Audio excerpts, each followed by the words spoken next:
are back. As promised, it's Friday night, 6/7/2024. That is Symbia, COVID Cooties. This morning we did IPS morning deprogram. Went over a lot of notes, caught up on a lot of things that we were behind on. And tonight we now have phones open to discuss anything we talked about and anything else that's on your mind. The title of tonight's live stream is Thank Goodness It's Fake, TGIF. And if you haven't noticed, that's good news. Most truthers are, of course, immersed in their nightmare, engaging in full blown fear porn, and so they miss the good news. It's good news that it's fake, even if it makes some people mad when we say it. And I think some people are just mad about being wrong, and it's okay to be wrong. But here's an example, and this is someone who's waking up. I think Isaac Weishaupt has kind of figured out this grift. He's got a pretty good podcast if you're not familiar with Isaac Weishaupt's work. But he said here, what's going on with Alex Jones? For real. Last week, the feds were shutting him down for his last show. This week, it's World War III with vaccine lockdowns imminent any second now and it's nuclear Armageddon. Help me understand how this isn't worse fear mongering than the MSM. And what he tweeted was, this is from Jones, we are only months away from a world ending nuclear war. They lay out the deadly life ending scenarios unfolding and forecast a plan to reverse our headlong march into nuclear Armageddon. Emergency broadcast. Yeah, interesting pivot there, but this is fire and brimstone. Tell me how it's not. And often I've been saying that the world stage is populated with God constructs and there are no true atheists, and that the most religious and fundamentalist religious types, I guess, in our new paradigm are the godless atheists, and they really believe in their Gaia. We know this, and Gaia's wrath, but they also kowtow and kneel before this war god, the mushroom cloud. It's a god. It's an idol. It's not a real thing, but it's a modern replacement for one of these archaic gods. And of course, here is Jones banging the pulpit, warning us that it's coming. All right, let me go ahead and catch up on comments. We were again live this morning, so if you want to just call in and talk about anything, it's good. Nothing is off limits, although, well, some things are. Blood purity, whether race or vax, like we don't care. Um, if you want to promote or argue or debate anything, though, I'm open. We just have to be sensible about it, is all. We have to make good faith arguments and statements, and we have to acknowledge our own logical fallacies. And if you're going to use one, just admit it. I would admit it if I was going to use one. Yeah, I'm going to load this question here to bypass any kind of initial resistance, all right? I'm not going to sneak it in. I'm just going to tell you. And I don't do that kind of thing. I don't believe it's necessary. But some people do, especially the chemdoozled. And let's see here. Phone is 563-999-3664, and we have been getting a lot of blowback from them. But I'm accusing them of promulgating the same type of fear mongering. And Isaac Weishaupt is correct. It's worse than MSM. And I've said this since I broke apart this world stage into MSM, MSM plus, and MSM minus. The MSM plus position, whether truther or woker, is worse than the mainstream, worse than MSM. The plus is deeper into the matrix. Peace of mind exists out here, MSM minus, and yet the plussers look at us as lazy, unmotivated, a liability, perhaps even misguided. Sort of like how people who are true believers in their religious cult will look at the people who don't care as hellbound sinners who don't know how bad things are. It's the same thing. All right, we are joined by Let's Go Portal Complex, the HBIC, Ted Stryker, Buzzing Frets, says Trumpanzees. Oh yeah, they're going to go wild this summer, I think. I think this is going to be the Trumpanzee summer. Duis in Paris says howdy all, 3 up, 3 down at Twitch. Yes, Portal Complex, they're going to liquidate AJ. And he wants a circle of patriots to block them. We'll get into that. It's all a farce, by the way. Like when I talk about it, I am fully aware and I think you are too, that it's a farce. The whole thing. It's theater, and anyone who says otherwise just isn't fully appraised of how fake it is and his role in maintaining the primacy of fake over real. You may not have noticed, but he's on the other side. Not only is he on the other side of the screen, but he's one of the screen's enforcers. This isn't some kind of stooge, well intentioned, useful idiot. Nope. Nope. This is an operative who wants to lock you in Plato's cave. In fact, he's the dungeon master over a darker section of Plato's cave for those who aren't convinced by the mainstream stuff. Ted Stryker says it's buffering there. Lesko says, "Thank God it's all fake." Yeah, I'm saying, thank God it's flat. Thank God it's fake. Whatever. The point of it here is that it's good news, and it's just funny how truthers in general hate the good news as much as the mainstreamers do, and it's because they're all in the same sinking ship. Isabel Ann says AJ's only worth 10 to 12 mil. I guess Sex Scoop is not that popular. Yeah, apparently he was buying up Gwyneth Powell's Sex Scoop and packaging it as super male vitality for years. It's the same stuff. This is not a secret. And apparently, no, it's not making all that kind of money. And I'm wondering, maybe this is why they're hyping the idea of, hey, we're running out of people. Everything they sell you, everything they sell you is being promoted in their show. So it's like, World War III is coming, buy some storable food items. Makes perfect sense. Your water's being contaminated with poison, get our water filter. Chemtrails, get a chemtrail mask. We're running out of people. Whites are being replaced. It's a white genocide. We need to have more kids. Super male vitality. You see how that works? So he sells a product for every problem that he convinces you of. But anyway, InfoWars and Gwyneth Paltrow are both selling the same Goop, quote, wellness products. Different label. It's just white label. It's just like you pay enough and you can get these generic products with your name on it. So no new information here.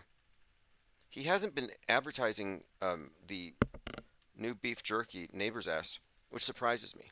I thought he would have had it out before the summer. Okay, moving on. We are watching this basically he's kind of melting down in front of us, crying like Kyle Rittenhouse. Uh, and look, he's a better crisis actor. If you had to compare Alex Jones to Robbie Parker or any of the Sandy Hookers, Jones is the best crisis actor that there is. Look at this. Make them come through a chain of patriots. Alex Jones calls for fans to blockade his offices as Sandy Hook families ask judge to liquidate his company. In an emergency motion filed Sunday, the U.S. Bankruptcy Court for the Southern District of Texas, the families implored the judge to order Free Speech Systems LLC to sell its assets and pay them. They argued that Free Speech Systems has no hope of coming up with a reorganization plan and has failed to demonstrate any hopes of beginning to satisfy the Connecticut family's claims. So he hasn't been able to sell $1.5 billion worth of the goop. Jones said, quote, "They could literally lock us up in the next few days." And Steve Bannon, who's going to jail. Notice this is all happening at the same time. God, Emperor, King, Trump, jail. Steve Bannon going to jail. Alex Jones being shut down. Not a coincidence. This is all part of the same right-wing martyr narrative that has been built up. Quote, "If you can't move and do a pirate version of this someplace, then let's get people down there and surround the building," Bannon responded. "Make them come through a chain of patriots." And Jones says, "That's what I'm going to do. Our location has been secret, but I agree. We need to surround the building and make a big issue out of this." Should the proposed order be granted by the judge, Jones would have to liquidate most of his personal property rather than those exempt from bankruptcy proceedings, such as his home. Okay, other than. So he can keep his house and his vehicle. He'll keep his armored personnel carrier in his house. He'll just live in his tank. Alex Jones will be driving around in a literal tank with a can of Super Male Vitality, a bag of Neighbor's Ass beef jerky, and I guess that's pretty much it. His iPhone. He's gonna go guerrilla on us. Guerrilla Infowar. Alex Jones is finally screwed by Matt Steeb, intelligence officer, intelligence writer. This is crazy. They're just gloating. This is New York intelligencer. Alex Jones is finally screwed. You're seeing all these people in the media revealing that they don't care about free speech in principle. Nor is anyone really looking at this case like closely. If you really think about it, he didn't offer any kind of meaningful defense, and he took the blame for crimes that couldn't even have been, like for example, people harassing the families. Where's the evidence for this? And how do you blame him for it? Anyway, it says here, for a while it seemed as though Jones would stall payments to the families. He owes 1.5 billion. Yeah, they should have done 1.6. I said this yesterday. It should have just been 1.6. Would have been consistent. But anyway, it says he was still spending lavishly on housekeepers and keeping up his boat. But on Thursday, he buckled when he filed for a Chapter 7 to liquidate his assets and sell his ownership stake in the parent company behind InfoWars.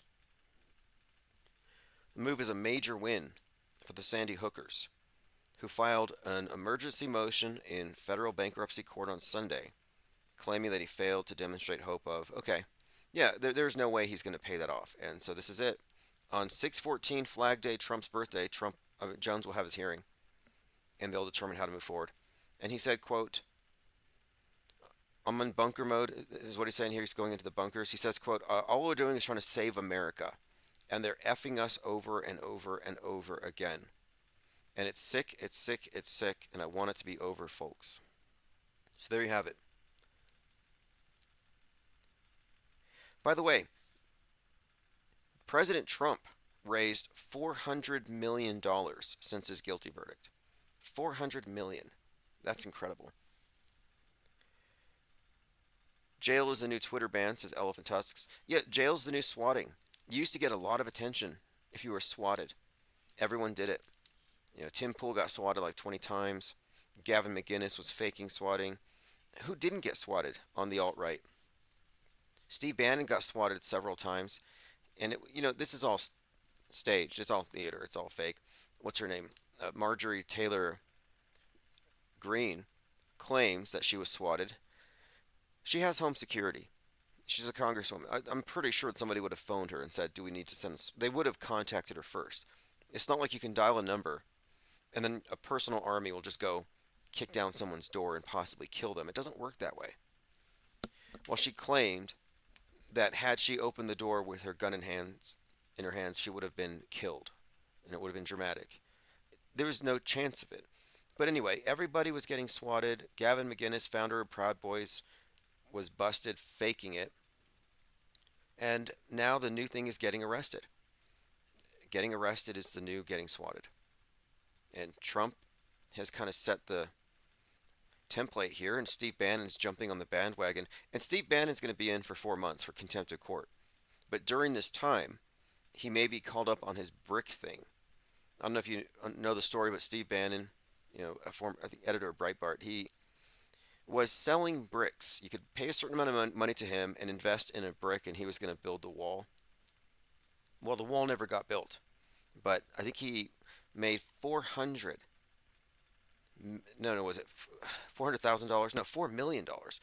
Steve Bannon got $4 million in this scam, and then he was pardoned by Trump. So yes, $4 million in fake bricks. Steve Bannon ordered to prison for a 4-month sentence. War Room cannot and will not be silenced, he says. So I'm thinking, because he has to surrender by the 1st. He's going in on the 1st of July. Trump's going to be sentenced on the 13th. But I think here, he's going to go to prison and he's going to use this to promote his podcast. I mean, how perfect is that? He'll basically be able to brag about being in the belly of the beast. He'll be able to play into the idea that he's oppressed just like Trump. It's all a scam. He's a big J6er. He never really went full blown QAnon, I don't think. Maybe he had, but he certainly was there on the eclipse leading a prayer against the satanic forces of darkness that would be coming through the moon. Like he does pander to the strange Christian nationalist MAGA group, which is somewhat, Q influenced. They pander to this stuff. There's no way they believe it. I mean, he's too smart for that. Watch Boeing 777 trails flames and takes off before engine issue forces emergency landing. So this morning we talked about how the Boeing Starliner had thruster issues. As we predicted, we should not be able to predict this stuff. It should not be predictable. I'm not a prophet. However, I can read. And so here we are looking at the whole predictive programming narrative built into Leave the World Behind as it pertains to airplanes and what it represents. Because these are all symbolic things anyway. The subway symbolizes the poor that might rise up and beat the rich, eat the rich, kill the rich, which was the theme of Joker. And this is, again, part of the right wing narrative of get out of the cities. It's all about class warfare, creating anxiety, and this kind of stuff. So the planes are very symbolic, and they have been since 9/11. So here we have all these stories of these Boeing planes having incidents, burning, falling apart. It's been a reoccurring theme since the movie, and a lot of people have referenced that movie since the movie came out. That is like the consensus frame of reference for blackouts and planes falling from the sky and boats running into things is Leave the World Behind. And you're not crazy for making this connection. I've been going back and forth with this with certain individuals on X, like Mike Rothschild, who says there's no such thing as predictive programming. There it is. We have the greatest example of it, concurrent programming. It's like Netflix comes out, the news story comes out to be just like concurrently, but at the same time, in your field of view. You can't escape it. So anyway, based on this, I had said Boeing's cursed. This Boeing Starliner keeps getting delayed. There's going to be some kind of an issue, and I'd kind of doom hoped for a disaster. And I still am holding out some doom hope for the ISS, but we're going to be vindicated here. And the more I'm looking at this, the more it's clear it's heading in this direction. So we were able to predict issues with the Boeing Starliner, and sure enough, after numerous delays, they had issues docking. Now, it's not over yet, but there's more to it. But I'm just pointing it out that we should not have been able to predict that. We have a few other updates here. Covenant killer Audrey Hale used a federal Pell Grant to buy the gun that she used in the mass shooting at Christian school. If you remember this story, Audrey Hale is basically the Adam Lanza to the right. The right wing didn't care about Nick Cruz, Adam Lanza, because those guys are on their side. They're pro gun. Nick Cruz wore a MAGA hat. They're Nazis. They're right wing. They're toxic masculinity, manosphere, incels. So the right wing is like not all that concerned about shooters because, again, it's their side. They never really cared. And this is why I think the psyops were kind of being steered towards country music concerts. Las Vegas, Borderline Bar and Grill. They needed to make the case that your Second Amendment can hurt you too. And this is all Psywar to change people's opinions. These are perception management operations, influence operations. And then they destroyed the narrative of a good guy with a gun can stop a bad guy with a gun. How often have you heard that? That's a right wing mantra. They actually chant this after shootings, all of them, like NPCs. A good guy with a gun can stop a bad guy with a gun. None of them mention the fact that the shooting was fake. No, they go with, oh, it happened, but our solution is better than theirs. Instead of taking the guns, let's arm the good guys. So in order to defeat this narrative, the PSYOP Entertainment complex had started this trend of having cops too cowardly to rush in and stop the shooter, like Uvalde, for example, like the Perry, Iowa shooting. We have so many examples of the cops just doing nothing, standing down. And that's to kill the idea of good guys with guns being an effective remedy for bad guys with guns. Anyway, this is a ongoing psy war. And so we're watching how this thing evolves. And in 2022, 2023, the trend shifted. It was a major plot twist on the world stage, where now the shooters are targeting Christian right wing uh, victims, children in that school, for example.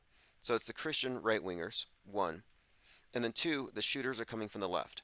So instead of a right winger who has been radicalized by Discord or Telegram, now it's a lib who's woke and has been radicalized by Reddit. So you got woke Reddit trans shooters to replace the incel Discord neo Nazi right wing shooter. And now the right wing cares. They did not care about shootings, now they do. So this shooting at Covenant has been their Sandy Hook for a couple of years now. Audrey Hale is their Adam Lanza. Jack Posobiec's really mad at her. He's like, this is the 500th day that Audrey Hale has been in hell. When we break down the story, anyway, it falls apart. We know it's a hoax. But it's fascinating because it's showing how they can change the plot in order to reach a targeted demographic with their messaging. Well, now they just dropped her manifesto, which they've been holding back.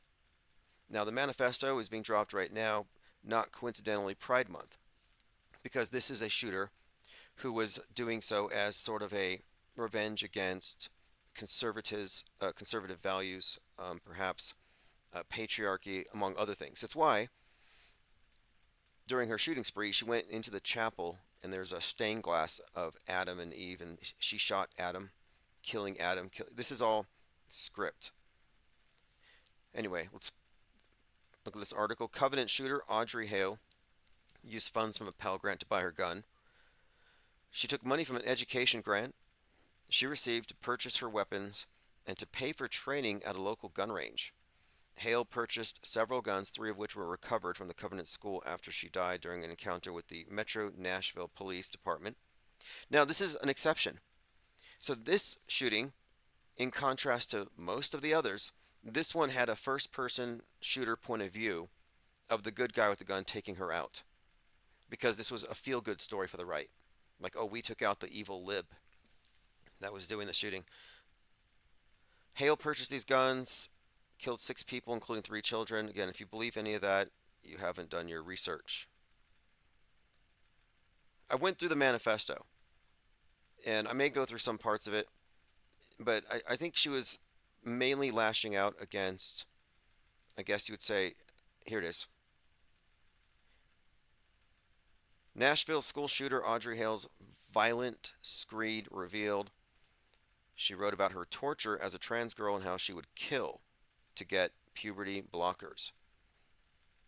Now, if you read this manifesto, it's Chat GPT, it's generic. In fact, she uses words that wouldn't be used with somebody with her views. She uses slurs that wouldn't be used on her side. So this is obviously written by some Fed, but it goes on. She was mad about everything. She said here, she discussed, this is crazy, and I apologize if you're, this is Daily Mail. She discussed fantasizing about having intercourse by creating scenes with stuffed animals. Quote, I can pretend to be them and do the things boys do. Hale's journey entries begin with the quote, my imaginary thing. This is crazy. So she wrote about her imaginary body parts and she set up sex scenes with her stuffed animals. And then she bought a gun and went to school. Should the police release all of Audrey Hale's writings? Fascinating timing again. Says she simulated. I don't want to read this stuff. You can read it for yourself. Quote, God, I'm such a pervert, Hale wrote. The entry was written 16 days before Hale dressed in combat gear and launched her deadly raid on the Covenant School armed with 2 assault-type guns and a handgun. Hale wrote politically charged comments about the rights of gun owners and trans people. Now, I want to mention something because I've been using this Metascript as a concept for describing how they bend our news by inserting all these fake narratives and stories. But I've also noted the repetition and the cycles. The anniversaries are often clues to this. And I had picked up on, when I coined the term Metascript for this context of media breakdown, I had noted these parallels between 1968 and 2020. And then I was following this. 1968, actually, the term coronavirus came out in 1968. But there were numerous connections between the world then and in 2020. And much of it was so specific that it was just clearly scripted this way. Like Trump comes out and he says, when the looting starts, the shooting starts. And this was right out of some segregationist mouth from 1967, 1968. So it's like, wait a minute here. They're doing these callbacks. Well, the more I paid attention to this and I started mapping it out, I realized, okay, there are a number of narratives that are just repackaged 1968. Well, I was like, following his thinking, 2021 should therefore mirror 1969. Well, what happened in 2021? On the anniversary of Apollo, Jeff Bezos launches. There's one. On the anniversary of the Manson killings, we had an atrocity with that Matthew Coleman QAnon guy in Santa Barbara who stabbed his kid 17 times for Q. But we were picking up on a number of memes, like major memes painting the zeitgeist that were just right out of 1969, superimposed onto 2021. So anyway, I'm following this thing forward, and I was like thinking, okay, there seems to be an opening here with the left versus right narrative and this consistent, left is utopian, right is traditional values, and then left brings about the explosion of the concept of gender, and the right is trying to maintain nuclear family, mother, father, consistent roles. So you have this dialectic set up, and I was looking at this meta scripted view of repetition and cycles, and I was looking at 1969 as coming back again for 2021, and I was like, okay, there's going to be some similarities. And so what I had predicted would be some kind of Stonewall riot to mirror what happened in 1969, and this is what kicked off Pride. The whole Pride thing comes from the Stonewall riots. So I had suggested that it would happen again, but it would be a blowback against the alt rights and comedians like Dave Chappelle against their critique of the left and their constant refutation, their refusal to acknowledge the what they call gender ideology. So this is what I specifically said. I said there's going to be an equivalent situation to the Stonewall riots, but it'll specifically come from the trans because gay marriage is already a thing. They've already achieved all their goals. So I was suggesting, and this was based on the background of Audrey Hale and then the blowback from Target, where MAGA were threatening Target because they're selling rainbow clothes to kids, etc. So I was making this prediction. And since then, there has been a proliferation of violent trans shooters. And I'm just saying, this is part of the script, in my opinion. It's like recycled. It was predictable. And so I had predicted more or less, or I had suggested that there would be some similar event. And there have been a number of events that, in the aggregate, have kind of formed this idea of this violent self assertion from a demographic seeking to be recognized by wider society. That was my prediction, and I think it seems to be occurring right now. And that's why you have the focus on this Nashville shooter. And again, this shooter, like Adam Lanza and all the other shooters, Nick Cruz, they're all fake. These are caricatures that intimidate the other side. The bowl cut, racist, Nazi, MAGA shooter is fake. But it terrifies the left. The mentally ill shooter who has easy access to a gun. Well, now the right is terrified of Reddit users who get Pell Grants at their universities to pay for their guns. Interesting dialectic here, but it's bifurcated Psywar. Nothing to stay up and worry about. There's no such thing as a bowl cut nor trans shooter.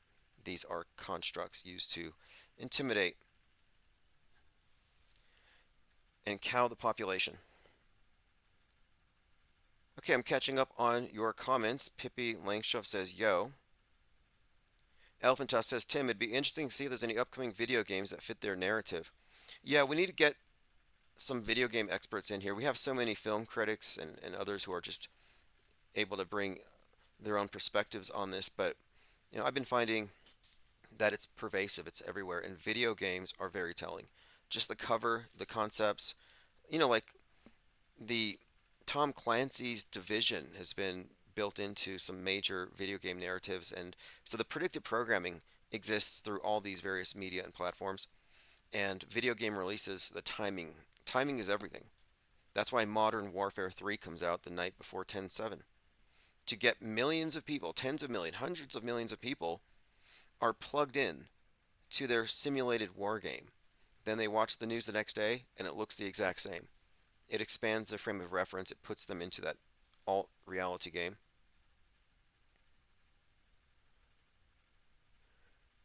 Okay, continuing here.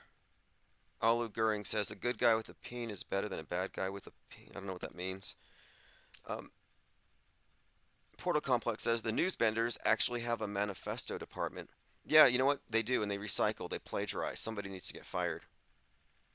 You have Anders Breivik being plagiarized by Brenton Tarrant out there in Christchurch, who's then plagiarized by the, I believe, the shooter who did the parlor shootings. You know, that guy, that was just stolen, recycled, and even that when you get down to it, they're all stealing from the Unabomber. The Unabomber's manifesto is kind of a template. In fact, now that I think about it, I'm pretty sure that Greta Thunberg is a pen pal with the Unabomber, or was. Let me see that. Is Greta Thunberg a sanitized version of the Unabomber? I never thought of her that way. It says she does not endorse violence, but the Unabomber's ideas aren't so marginal now. Greta Thunberg describes the British as, quote, climate villains because of the Industrial Revolution. Climate villains. I'm a climate change accelerationist. I do not recycle. In fact, I advocate not recycling. Like, not only not recycling, but throw it where you. I don't want to advocate anything that might get you into trouble, but I'm just saying. You don't have to recycle. You don't have to confess your sins. It's the same thing. You confess your sins, you pay the priest a little bit of money, and God's not going to judge you at that moment. You get a pass for a little while longer. You pollute, you consume, but if you recycle, if you pause and you think about your consumer decisions and which ones were in error, your sins from your righteous purchases, you can recycle. And if you recycle, you can please Gaia. And you give a little bit of money via climate tax, and then of course Gaia won't judge you at that time. So climate change, the religion of climate change, does have a form of expiation of guilt. NBC even has climate confessionals. But I'm a climate change accelerationist. I think we should just go the opposite direction. Forget sustainability. I happen to think that the earth is anti-fragile. And not recognizing it or not treating it as such is probably a hindrance to progress. We can't break it. Going through some comments.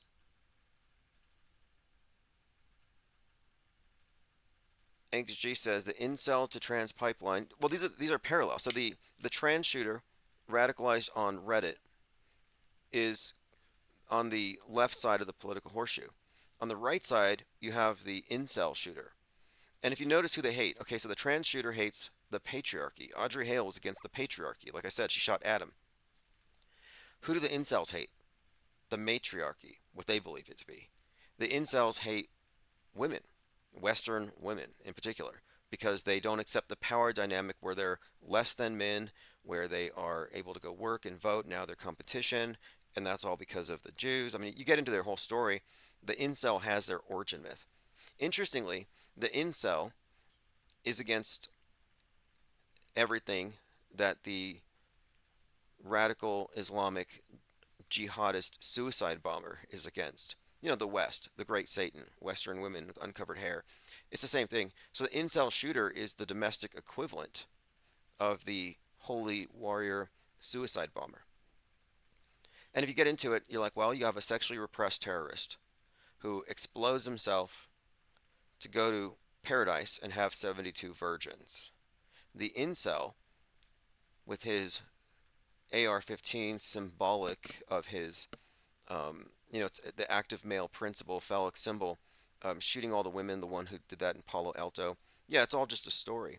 But that was basically the incel trying to defeat the great Satan, and of course, probably goes to Valhalla or something. I'm not sure what the incels think they get. Ollie Goering says Audrey Hale thought she'd get Chad privileges, only to discover inceldom. Yeah, you know what? Audrey Hale, again, I want to point out too, not only is this person designed to frighten the right wing, but this person is clearly based on Stranger Things' main character, Elle. And why this is significant, Elle was in the episode on season 4 playing with tops, surrounded by all these children that she killed. And the show opened up, Stranger Things opened up with a viewer warning. It was like there was a shooting in Uvalde, and so this is very sensitive. You know, you here actually says it here. Stranger Things adds warning card to premiere in light of the shooting at Rob's elementary school in Uvalde. A Robb Elementary School. Concurrent programming. Again, Netflix adding content warning. Because of the news, we're adding a warning to a movie, a TV series that was filmed a year prior. But anyway, the main character, Elle, looks exactly like Audrey Hale. And this is significant for a few reasons. A number of the other characters resemble subsequent mass shooters. So here is Elle. You can see Elle pretty clear there. And now let me pull up an image of Audrey Hale. And there are a number of reasons why this connects. You know, I mentioned how Audrey Hale shot the image of Adam, which would be the first man. Well, Elle is short for 11. And in the series, she's part of this group of, like, you know, mind controlled, um, experimented on children. That's kind of the thing. So she has these powers. But Elle is 11. Let's see, Audrey Hale. Let's see if I can get the picture that they showed first. Yeah, here it is. Well, anyway, at the end of the season 4, Elle 11 kills number 1, kills the firstborn, the first created rather. So the first male, Adam, she kills Adam. In the movie, her character kills the first created number 1. Number of parallels between the two, but they look the exact same, is my point here. Same goes for Robert Crimo and one of the other characters from Stranger Things. And there's a few reasons why this is significant. Because the Stranger Things is about the Satanic Panic. It takes place during the 80s. There are role playing games involved in this where they're involved, I guess, on the periphery in the occult or something. But it's basically about this satanic panic, and the Hellfire Club is their group. Well, the Hellfire Club is the name of the satanic group Benjamin Franklin was a part of, underground. You know, they met underground in caves. It was just this, you know, kind of a historical precedent to their Hellfire Club. And they go into this place called the Upside Down. They go into the underworld. But the point of it is this: it's about the Satanic Panic.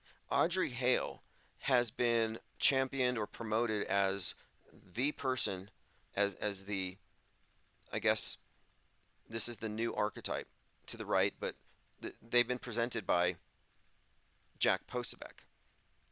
So Jack Posobiec from Human Events, who basically started Pizzagate, which is a new satanic panic, is behind promoting Audrey Hale, and even insinuated that she was indeed satanic in some way, with, of course, tying back to the designer of the Target clothes who also did a Baphomet thing.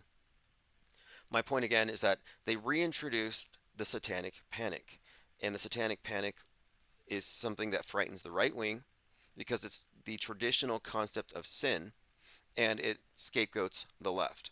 It's again the opposite: satanic panic, moral panic versus panic demic, and the scientifically reframed version of sin.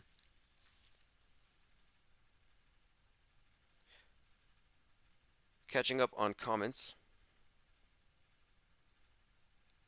Portal says your recycling trucks go to the landfill. It's a hoax, folks. Elephant Tusk says, Tim, what are your thoughts on Ingersoll Lockwood? I only ask because there's some super rare books written about duality. Chaos Coordinator read part of the book. I'll have to look into it. I happen to think they're fake. And back, you know, the whole Baron Trump time traveler. But I don't know. It's really strange because it begins on a Tuesday, November the 3rd, with a disputed election and riots in the street. And this is from the late 1800s. So this is a book predicting quite a lot about 2020. I might have to just read them. I was kind of annoyed because it's part of the QAnon lore. And I'd hate to think that they faked a book, backdated it, and duped a lot of people. And then they're always dishonest. So, for example, there's this Professor Clements who spoke at the rally, the cyber symposium Mike Lindell, the pillow guy, did. And he looks like Ingersoll Lockwood. So people think, oh, this guy's a time traveler. The guy who's trying to flip the election. This cyber symposium guy looks like Ingersoll Lockwood. And I'm like, well, that's kind of weird. He even dresses like him, kind of anachronistic. I'm like, that's kind of like maybe a clue. David Clements was his name, and here he is at the Cyber Symposium. So if you look at him here, he has curly hair, a beard. Here he is hanging out with General Flynn.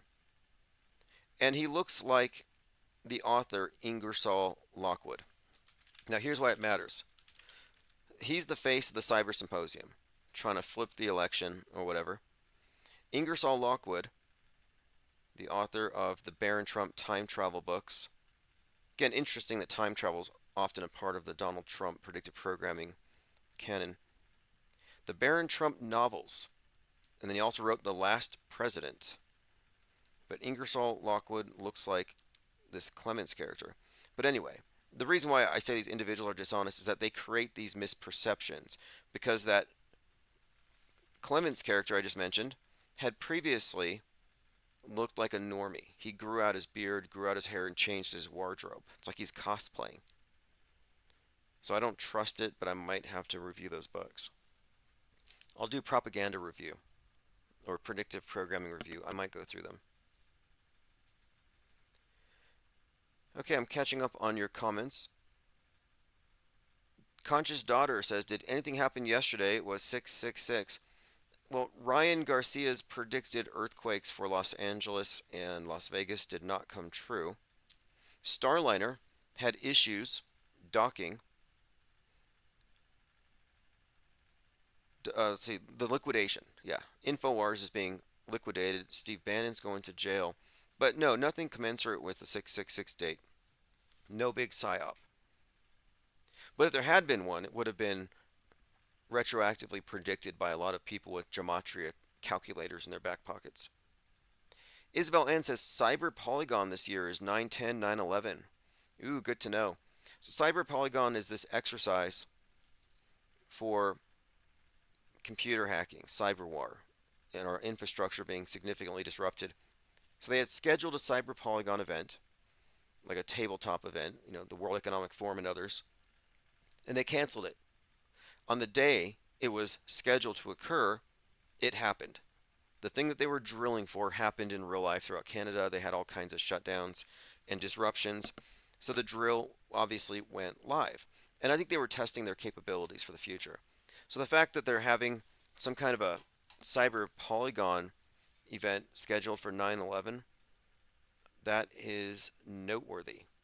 So I'm going to put that in my notes here. International online training for raising global cyber resilience.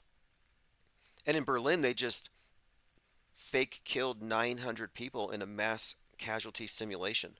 That's a big group of people. 900 victims. Nick Fingar says, in my city, they recycle plastic into electricity by burning it. They spend 27 million to generate 10 million in electricity. Yeah, well, look, recycling is a way of getting you to feel guilty for consuming, for breathing. It's a religious act. It's an act of contrition. It's an act of confession. That's all it is. It's done out of guilt, and it's done to appease Gaia and Gaia's wrath. That's all it is. That's why I don't recycle. Again, I reject their God construct. Is it blasphemy when I throw the plastic in the glass container, or I just throw the aluminum can with the regular trash? I leave the car running. I leave the lights on. I never really paid a lot of attention to it until I think I realized what a scam it was later, but it was like, I realized this is a neo eschatology and it has people programmed. It was one of my first looks into how widespread mass deception is, and it's just a big grift. But I remember one year they had shutting off the lights for an hour around the world type event. It was, I think it was like countdown. Think about it. We're always talking about blackouts and how they're going to shut off the lights. Well, they had this Earth Day countdown, and it was hosted by, I think it's Ed Norton, the guy who played Jack Sparrow in Fight Club. So there he is on the news, and he's sitting next to Alanis Morissette, and they're counting down until they shut off the power, they shut off the lights. And I watched this, and I remember thinking, in the movie Fight Club, he's holding hands with the singer, or her name is Singer. And here he is sitting with a singer, but Singer is the name of the character in Fight Club as they're watching the buildings all come down and collapse. And he's doing, it's like a countdown. But I remember thinking that was kind of interesting that he was chosen for this counting down to shutting off the lights for Earth Day. And in that movie, he was sort of presiding over the shutting down of our system, a big reset. But at that time, I started also noticing that just the weight that the actors bring to these political events is easy to underestimate. But they do it because it's sort of like predictive programming. You talk about the actors embody certain things that have been associated with them, and then they can again be repurposed.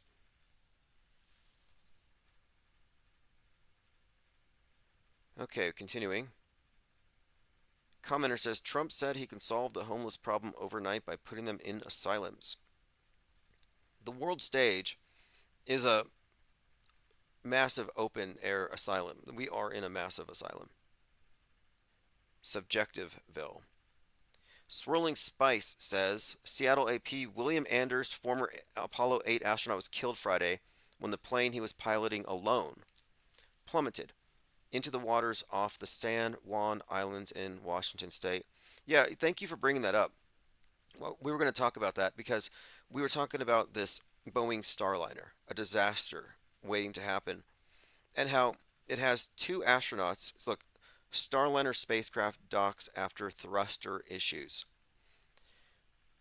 I was describing how, we're in Gemini, there are two astronauts, they have the name Will and Will. So the twin connection is being kind of reiterated here.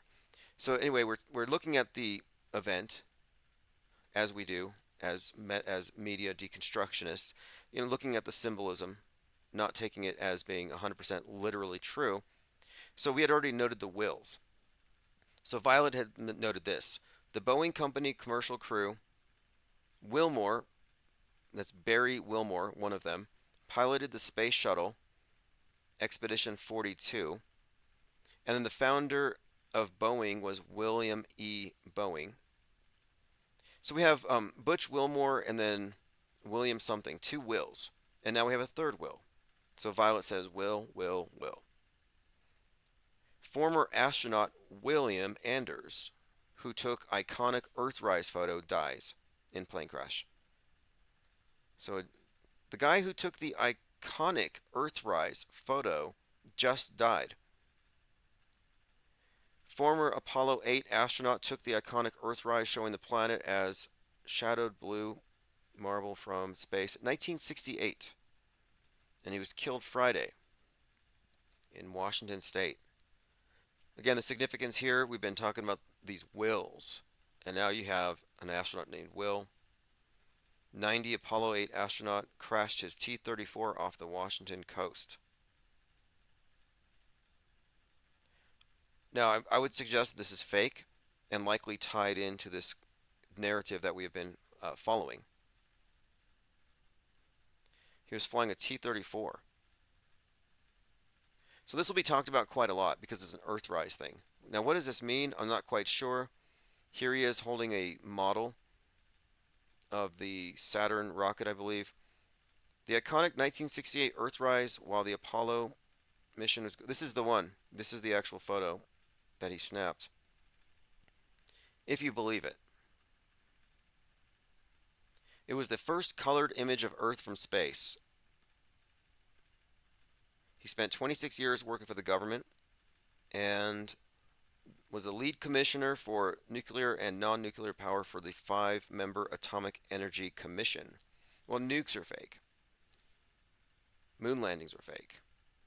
Now, his death, look, it's not an extraordinary claim, but given the background, I kind of think it stands out as likely fake.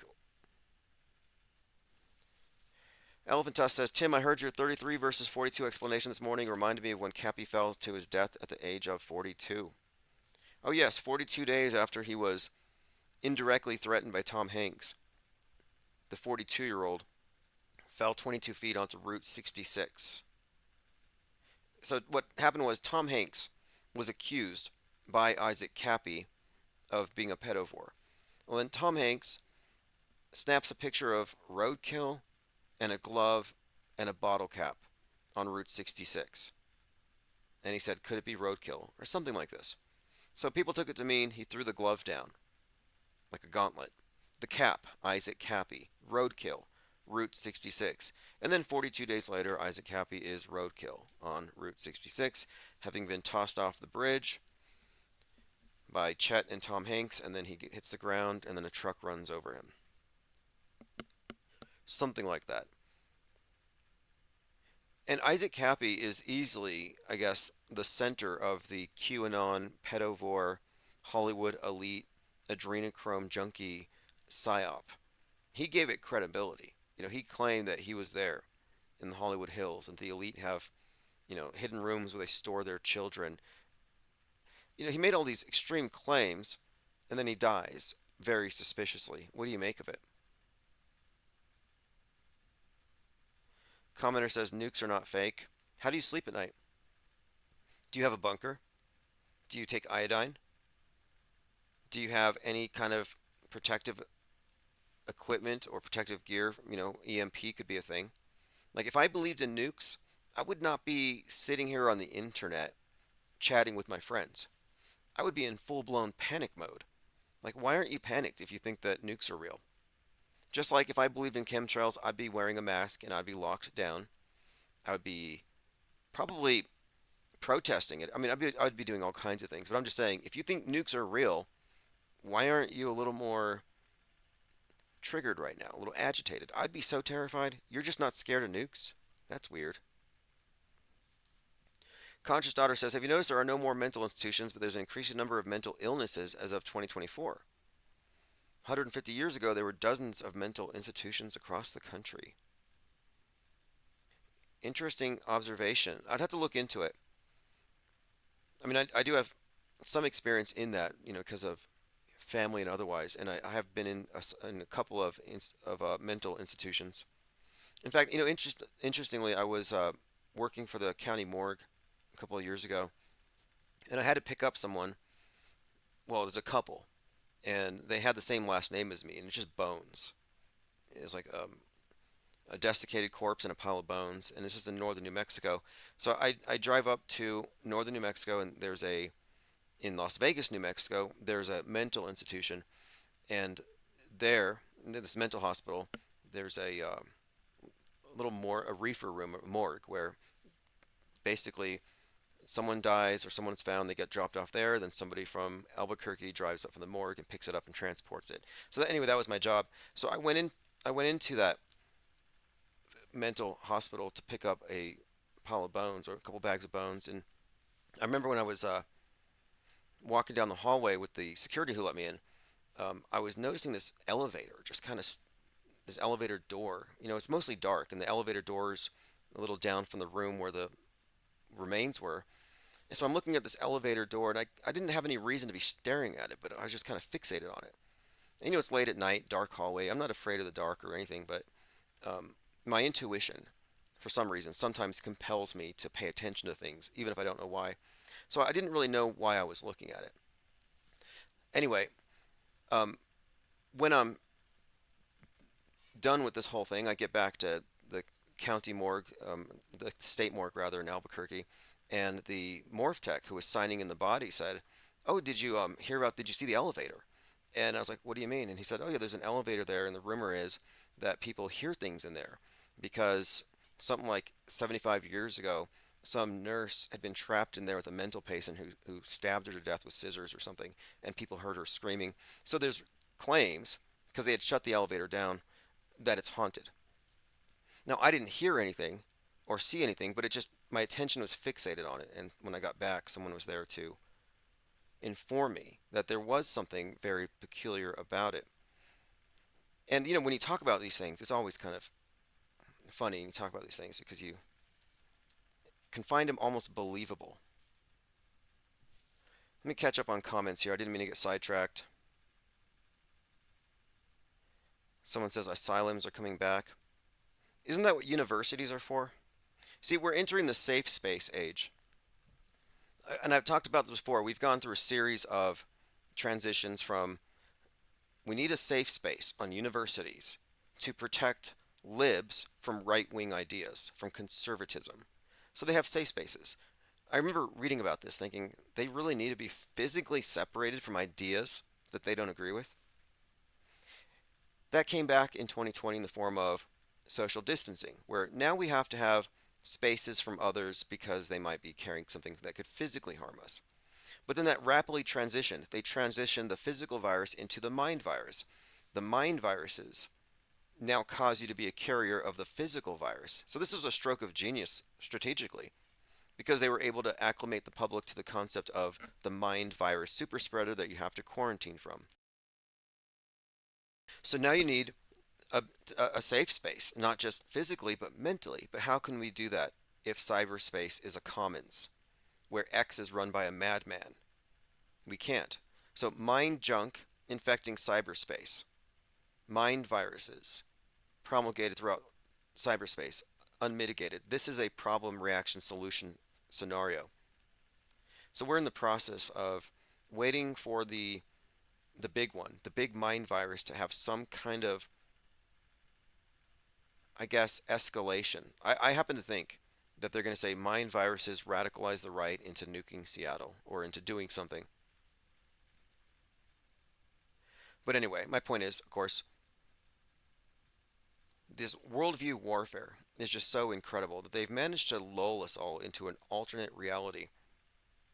And when we talk about asylums, it's like, well, what do we really mean? Everybody here believes in things that should be rightfully classified as superstitions and paranoia. But since everybody believes the same stuff, it's kind of like it's almost relative. It's like that movie In the Mouth of Madness, where the private eye discovers that the world is now conforming to the fictional universe in Sutter Kane's books because everybody's reading these horror stories. Everybody's addicted to it. It's more popular than the Bible. And suddenly, the external reality begins to reflect everybody's immersion into this fictional universe. It's like, well, everybody's crazy, and he's the only one who's not. He's the only sane person firmly rooted in the old world before it got drawn into this horror movie. And I thought that's kind of interesting. The idea that the entire world goes through this radical transformation and he stands outside of it and he watches it as we did in 2020. In 2020, it wasn't a horror author, but it was Dr. Fauci. It was the WHO. They presented us with a story, and everybody played along and played their parts. And some of us stood outside of it. This kind of reminds me, going back, and this is kind of relevant to I Am Legend. Richard Matheson's book I Am Legend, the basis for Night of the Living Dead. But I Am Legend is about a vampire bat virus that infects the whole world. And everybody's infected except for one guy. And his name is Robert Neville. And he is the protagonist who is the last human in a world turned into vampires.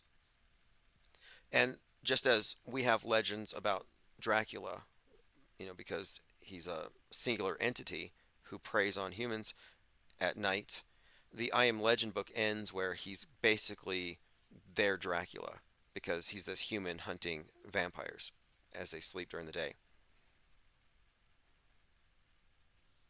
But my point of it is, again, this idea of the world going mad, the world catching a mind virus, and then some people outside of it seeing it.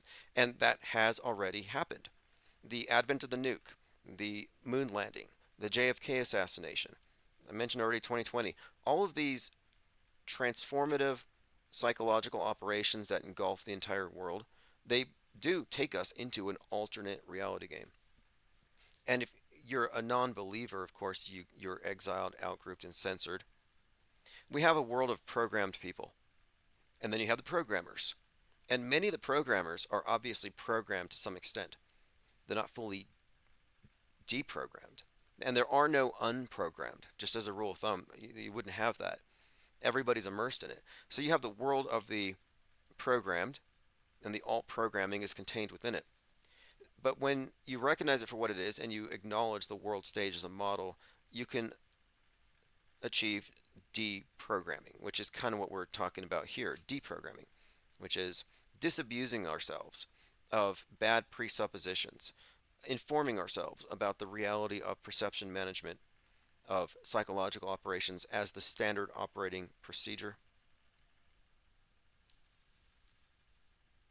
So it's just notable here that in a world of programmed mind control, I'll say, I don't want to say victims, but in a mind controlled NPCs, um, the only people who aren't fully immersed in the mind control are either the programmers or those who have opted out.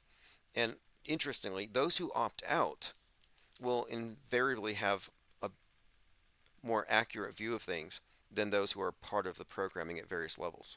For example, your average crisis actor at a fake mall shooting will have no idea that space is fake.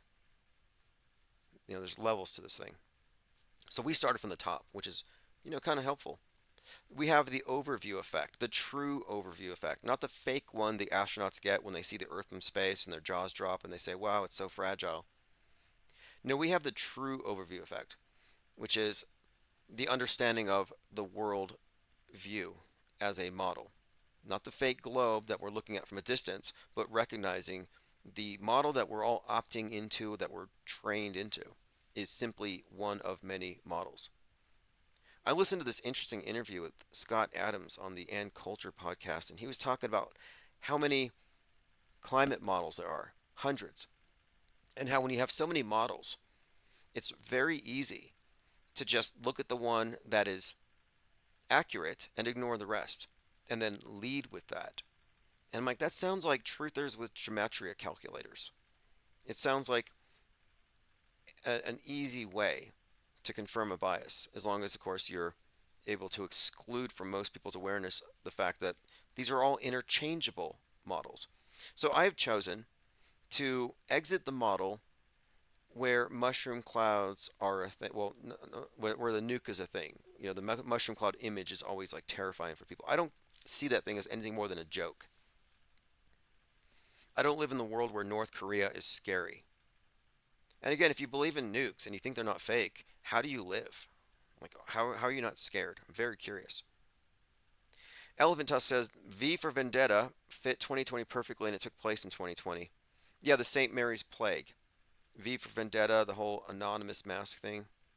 Now, that was by Alan Moore. Alan Moore was studying Crowley when he was like 12, and he's a major league metascripter. There's quite a lot I could say about Alan Moore and his work, but he's certainly worth studying. But he is someone who, I think he has like this master's course I wanted to take on story writing.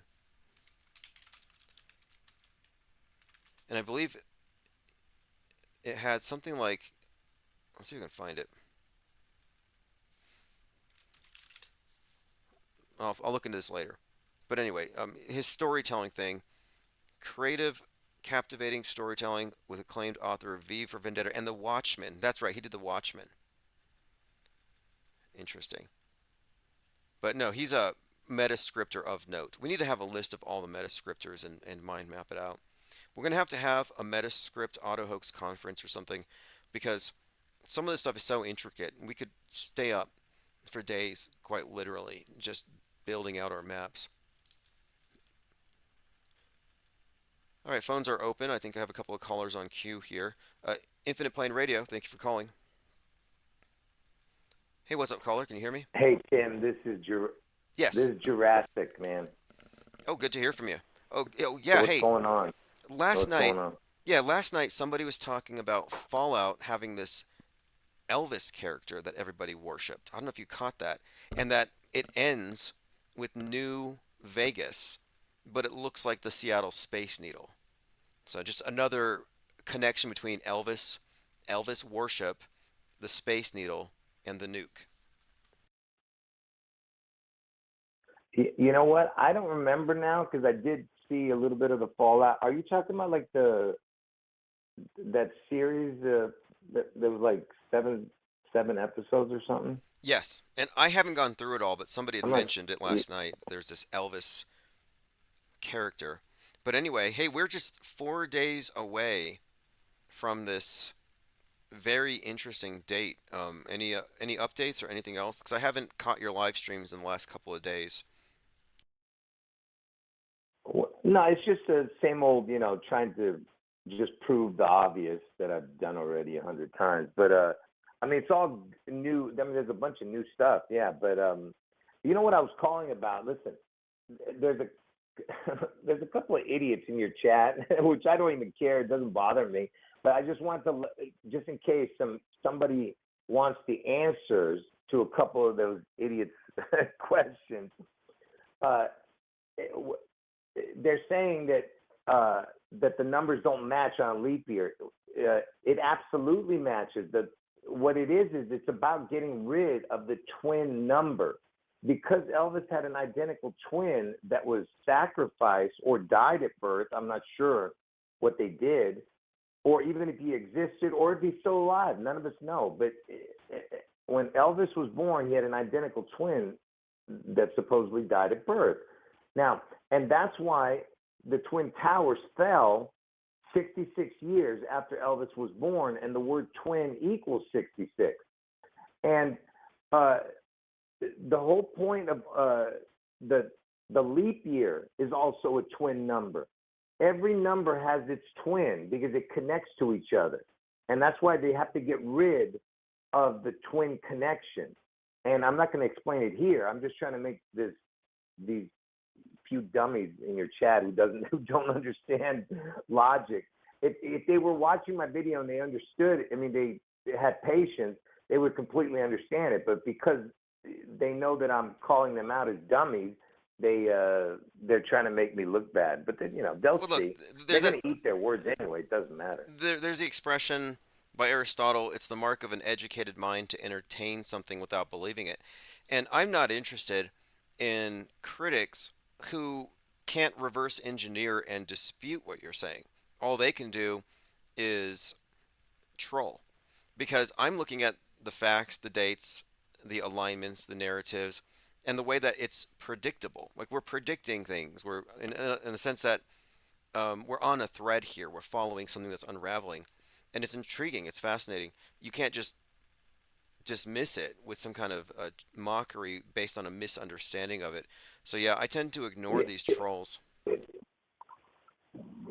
So yeah, let's just get off the subject. But let me just say this to you: when you were saying that you don't believe in nukes, just like I don't believe in nukes. But of course, they obviously can plant tons and tons of explosives all under the cities, under the water, everywhere they want, right? And uh, and they can, you know, then they can CGI the rest of it on, wherever, whatever they want to show. But uh, Yeah, on TV, I'm saying, like yeah, 100%. And yeah. But in here's, we're talking about scale. Like in Berlin, they just did a mass casualty thing where they simulated killing 900 people. Like 900 people being injured to be treated in a drill. So the scale of an operation is something to consider here, and I don't know how big they can go. And nukes don't have to be real for them to simulate it and get all the effects. So I mean, I'm kind of interested to see, um, what happens. but How, can I just tell you why how you know that nukes are not real? I'll tell you how you know. Okay. Again, I'm not saying that they can't plant tons of explosives to make it look like they can destroy a whole state. You know what I mean? They could if they planted it long enough. You know what I mean?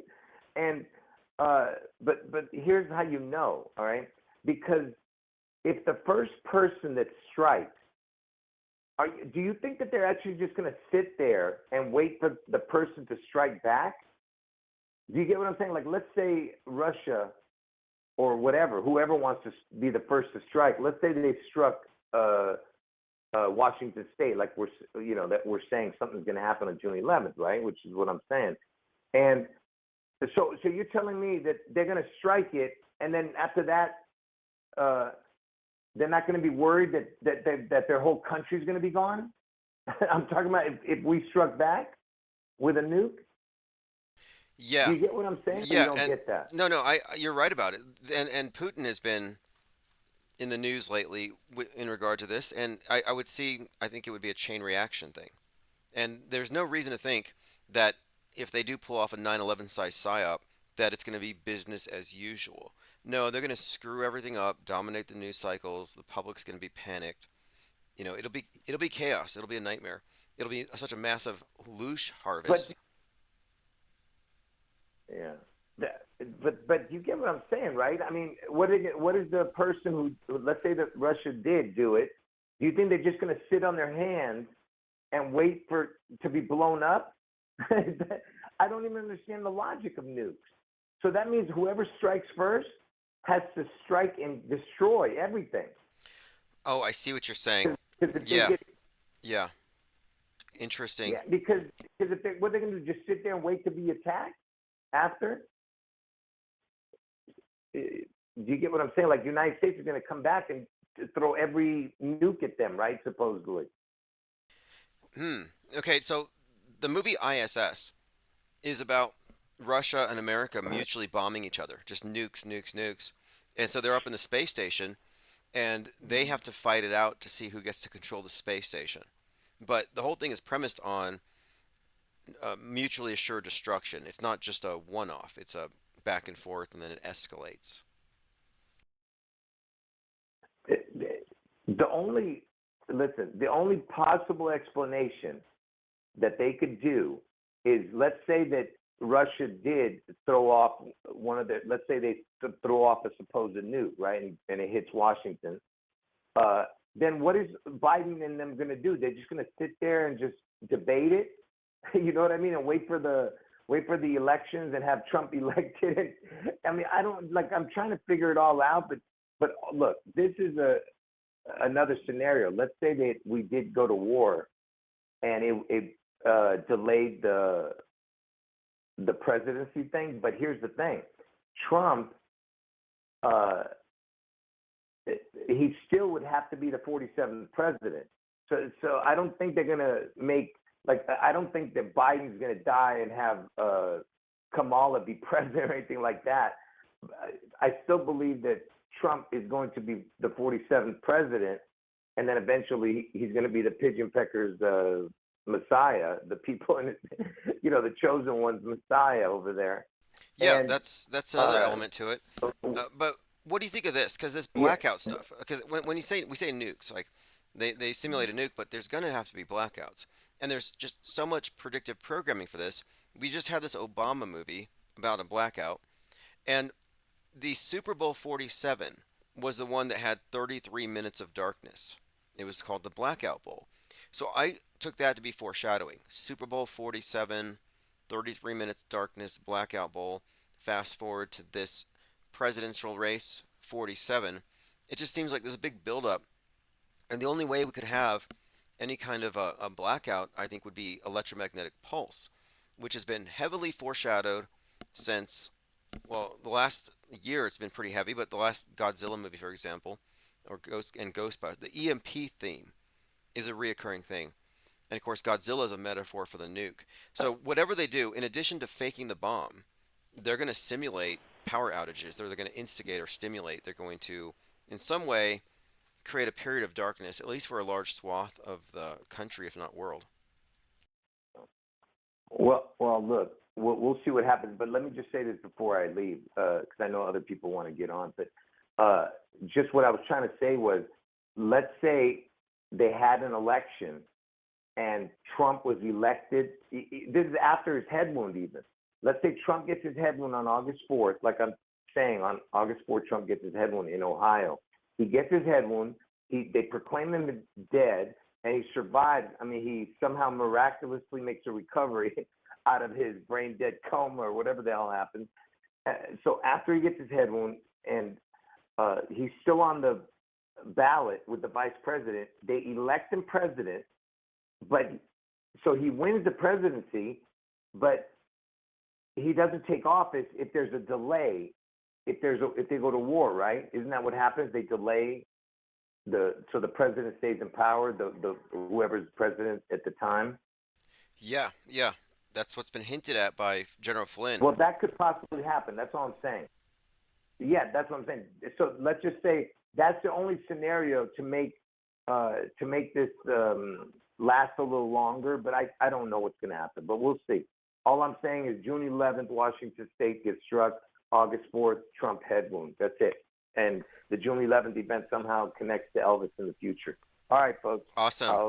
I appreciate you taking my call. All right, thank All you. right, man. Thank you. Take care. Appreciate it. And everyone, that's JL. And put a link to his YouTube channel. Look, I ignore the trolls. The trolls are uninteresting. They're not even a fraction as interesting as the content that they're criticizing most of the time. Like, I'm not interested in what uninformed trolls have to say. I'm an informed troll.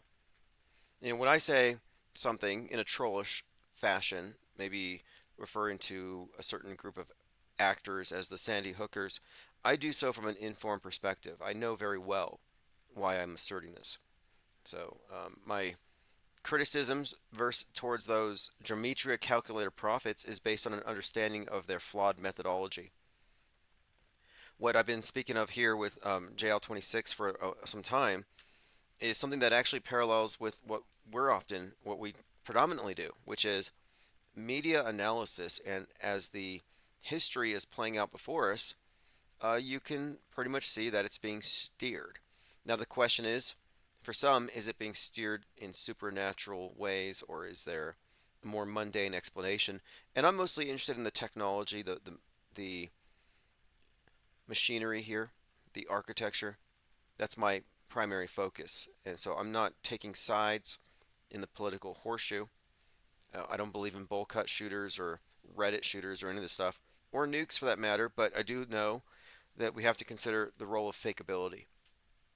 The nuke is a God construct. Bombs are real. Guns are real. The bowl cut shooter is a construct to frighten the left. Audrey Hale is a construct to frighten the right. Nukes are meant to frighten both sides. And there's also been a lot of suggestions that China would be involved in doing EMP. I'm hoping that they do EMPs and space war and shoot down all of the Starlink. I mean, that would be dramatic. Spectacle, like Moonfall. Infinite Plane Radio. Hey, what's up, caller? Hello? Hey. Hey. Hey, wow, that was quick. Yeah, hey. TGIF. Thank goodness it's fake, right? Man, how do you know that's one of my favorite sayings? Well, I don't. I usually throw a Friday in, though. Yeah, I like thank goodness it's fake because... But I say that all day on Friday because, man, you know, the grind. I don't take weekends off, so I kind of don't have a Friday, but I know what you mean. I used to when I was in the military. The instant we were let go on Fridays, I would be on my way out of the state somewhere, and I wouldn't come back to the last minute. Yeah, it's tough during the week, you know, so I value my weekends. But I was going to try to contribute a little tonight. I don't know if you're interested, but I heard something in the media. Trump, he's been talking a lot, right? I guess he was talking the other day in one of his, whatever they are, rally thing, press conferences, I don't know, about we've become a banana republic. And he was like talking about banana republic, and he's like, now we're banana republic, you know? And it made me think of the whole CIA JFK thing with conspiracy theorists. Where nowadays, like, it's like a buzzword, you know. And then back in the day, I mean, that other buzzword, Banana Republic, came from, I'm assuming it came from those people, because from what I understand, the word Banana Republic is like basically because the United Fruit Company and the CIA working with them in those Central American countries with the work they were doing down there. Well, So I see, was like, a banana yeah, Trump look, Trump is look, constantly. looking at the words and stuff, and like predictive programming, and you know, Well, he's suggesting that he was wronged, but I kind of dispute that. It's like he's like they're only coming after me because I am standing in the way of them coming after you. And it's like I'm not involved in hush money. I'm not yeah, involved in hiding financial transactions. I'm not committing any kind of crimes I'm not in any way on my way to jail. And so the idea that the system's rigged and it's a banana republic and we're third world, it's like I don't know. I don't know. I kind of like Alex Jones, for example. that's not what I'm saying though. I'm just referencing the programming and like the marketing of the linguistics. Right, right. Well, did you see Trump on Dr. Phil? That's what I'm referencing, and it just made me think about the comparison between Banana Republic conspiracy theorists as far as the one event, and then from what I understand, with the event of Banana Republic came from an event, and it was the United Fruit Company doing their work down there with the CIA. Which, so it doesn't I'll seem look like into the it. apple falls far from the tree. Did you see Trump on Dr. Phil? No, I haven't been watching his rallies, but I because they're all the no. same to me. But I checked out his thing with Dr. Phil, and Dr. Phil is basically advocating for Trump, not challenging Trump. Trump was calling the other guys fascists and commies interchangeably. It wasn't that challenging of an interview, but Trump is pretty energetic and he can talk, and he's obviously clever as a thinker. I think he's kind of agile. And then I look at someone like Biden, and I'm like, Biden's like half asleep half the time. It blows my mind that he's paraded around like this. It's Well, it's probably grotesque. by design, right? Yeah, It's probably by design set narrative. yeah. Well, anyway, I got I another mean, Trump caller. wasn't a WWE. No, I'm just saying that the actors themselves, the guy who plays Biden or Biden, if it is Biden, I'm just saying that he's like half asleep, and then Trump is kind of there, like he's a little more present, and it just struck me listening to the What's the interview that the there's duality? no way Biden could sit down with that guy and hold a conversation for 10 minutes. It just wouldn't happen. But anyway, appreciate the call very much. I have someone else trying to get through. Yeah. Have a good night. All right. Okay, next caller. Mango Penguin says, "Have a great weekend, everyone. I need to rest." Yeah, I don't know. Weekend doesn't mean anything to me. My week never ends. I don't take days off. The only time I'm not working is if somebody's in my way. That's pretty much it. In fact, I carry around a toolbox now full of paint and pre-cut art cards. I've been doing a lot more painting. So if you go to my eBay shop, I put a link. I have a series of Penguinotti art cards. I should do paintings of some of our favorite shooters and various actors. Who wants a portrait of Wayne L. Sexton? Who wants a Audrey Hale?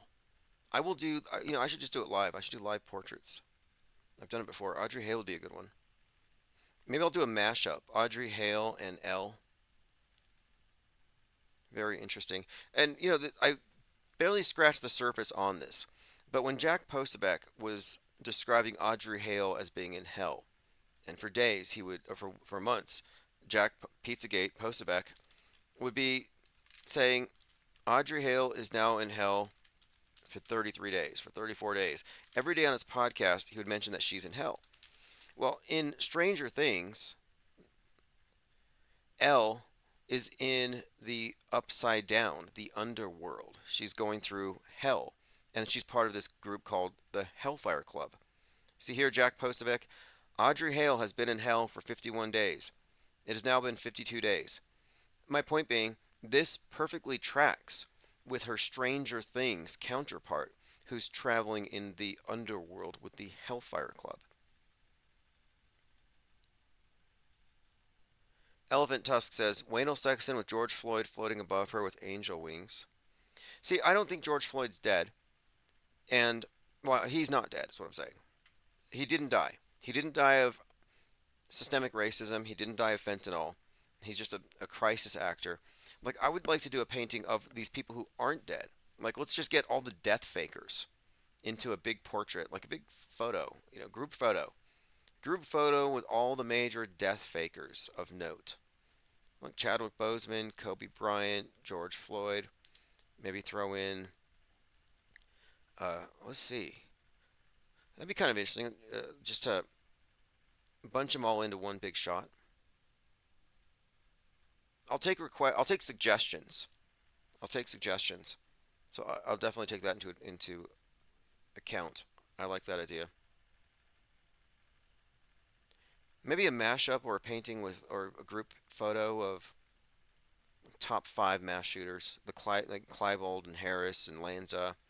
Maybe Lanza and Hogg side by side, because those are two individuals you'd never see in the same room at the same time. I haven't. Plain Dakota says throw in Mac Parhar. Oh yeah. Oh, we should do all the flat Earth death fakers. That would be funny. Well, there's a lot of truthers who fake died in 2020, 2021. All right, let's see what else we have here.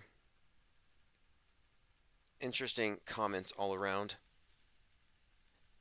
So many fascinating threads to follow. We do need to have, look, we should just plan this. Let's just do it. Let's just plan this. We have to do this. We have to have some kind of plan, group, mind mapping session. It doesn't have to be like in person. I have Zoom. But we need to have some kind of Zoom conference. And we need to map out meta scripters, authors, writers, video games. I think we could get a lot of work done. We should just have like a 4 hour mind map clinic or something. I'll put that in my notes. Elephant Tusk says, and that chick who attacked YouTube headquarters.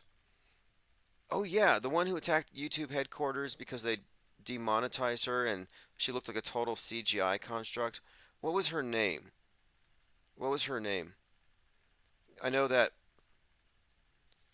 she was supposedly demonetized and she went into the YouTube HQ and shot some people and it was completely fake. Oh yeah, Nazir. What was her full YouTube channel? Al Newfall says, what do you plan to do for June 11th? Maybe we could just combine the things. We can combine the things. So, for example, we can do mind maps while waiting for Seattle to blow up. Well, you remember Lift the Veil?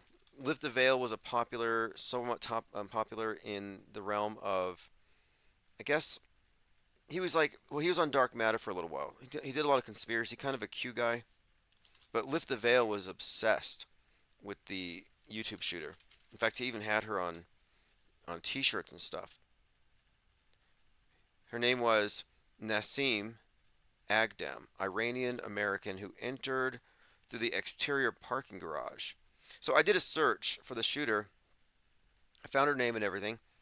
Here we go. Uploads from Lift the Veil. Yeah, Lift the Veil had a serious crush on this mass shooter. Like, really kind of disturbing if you think about it. Like, I've seen, ladies falling in love with serial killers like Richard Ramirez and Ted Bundy. But Lift the Veil was totally in love with the YouTube shooter. Yeah, Nassim. He totally fanned out for her. But I think Nassim was fake. Like, literally could have been a CGI character. Some people thought this was David Hogg with a wig. Like, come on.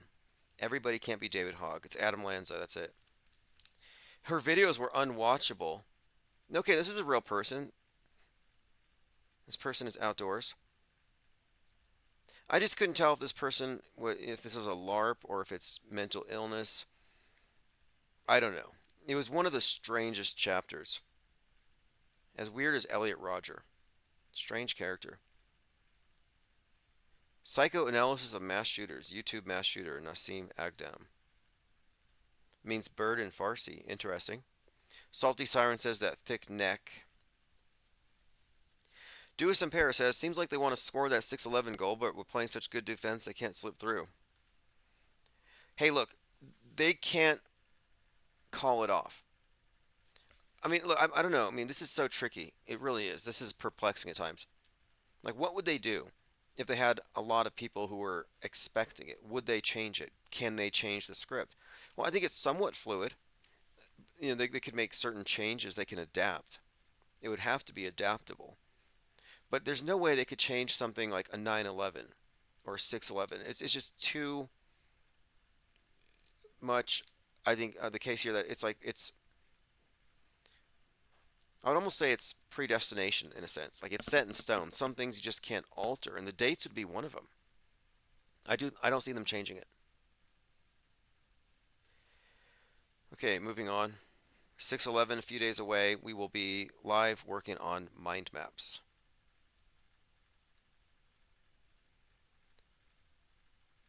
Cy Obstacle says this type of AI will fool the masses about Mars. They'll be telling us that marathons are being run on Mars. So here we have this sim. Angry Tom posted it. AI generated image of an astronaut running on the surface of the moon. And to Cy Obstacle's point, the masses who have no mental immune system will believe everything and anything that's on the screen. Their default position is believe. It's real until proven fake, and the people who call it fake are immediately dismissed as conspiracy theorists. So a couple of updates. Alex Jones liquidating his assets. So is it coincidental that Jones is being shut down right before 6/11? Not sure. Mexico elects first female president following deadly election season. 37 candidates were assassinated. Don't know if that means anything. Steve Bannon's going to jail, and then he may be charged for selling $4 million worth of bricks that he never delivered. Mike Rothschild posted a link here. There's a whole movie about General Flynn. I should probably watch it and review it. So I did watch White Noise, not the movie predicting the derailment in Palestine, Ohio. But White Noise is a Netflix series, or it's a show, it's a movie about white nationalism. And it has a lot of characters who are no longer relevant, like Laura Southern, I think her name is. You have a number of characters who were pretty big in 2016 that it was about. Richard Spencer, for example. Anybody remember him? Richard Spencer, he was the one who did the Hail Hitler salute at Trump. But anyhow, I watched it and it really didn't add anything to the conversation, this White Noise. But what they made the point was of saying or showing is that a lot of these white nationalist types only do it on YouTube. Like they're only racist on TV. Like for example, Mike Cernovich, white nationalist guy, Laura Southern, white nationalist girl. Both of them talking about whites are being replaced. We need more white babies. And then they both marry people who are non-white. And this has been consistent. And they're all called out on it. So I think the whole point of it was just to say that these are a bunch of grifters. In fact, Richard Spencer openly said that Mike Cernovich is just grifting off the movement. And yeah, I think that's absolutely the case.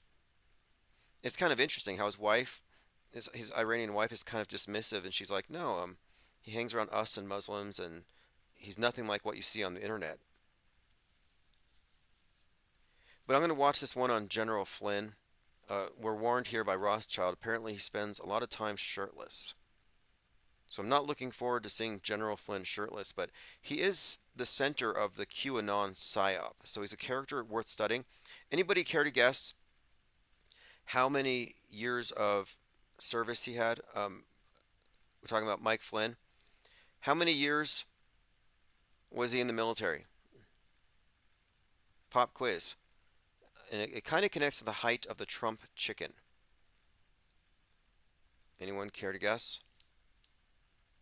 Mike Flynn was stationed for 17 of his 33 years at Fort Bragg. 33 years. Yep, you got it. Diana South, ears up, Angst G. Another PSYOP operative, but yeah, he's definitely the center of this Q thing. He is not Q, however. Steve Bannon put on notice that the prison sentence will be the least of his problems. So sure, he's going in for contempt, but he was part of the We Build the Wall.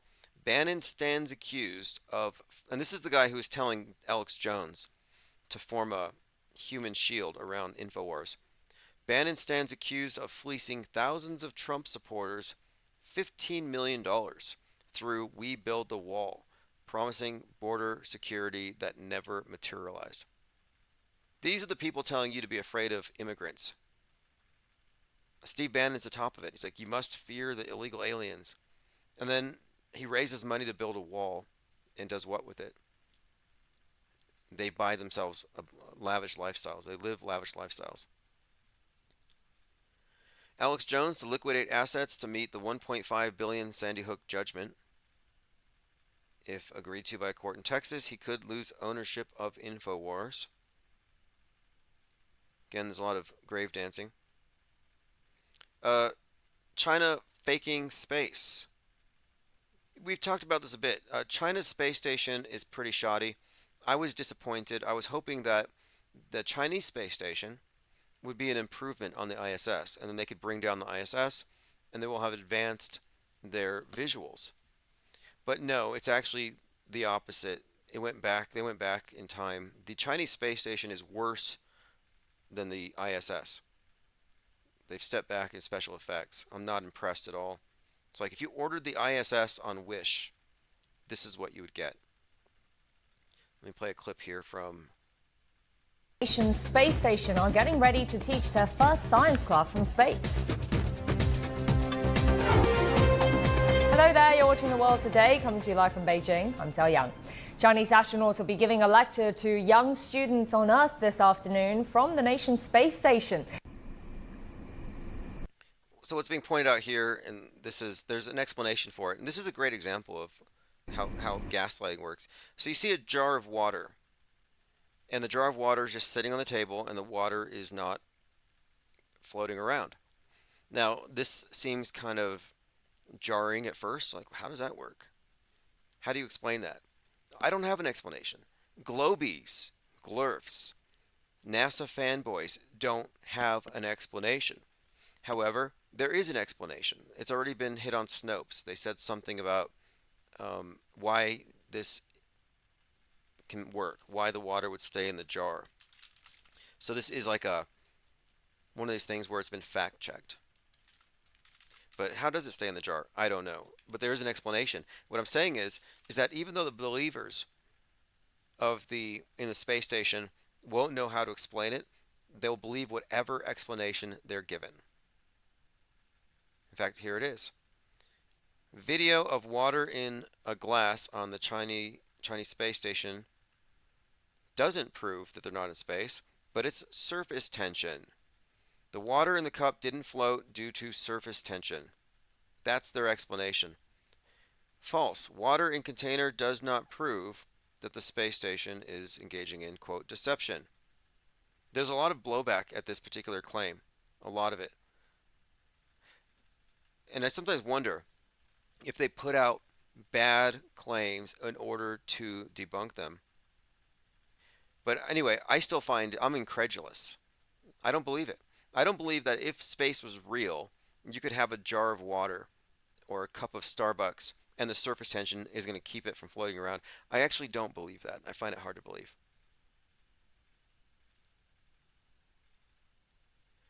Okay, let's see here.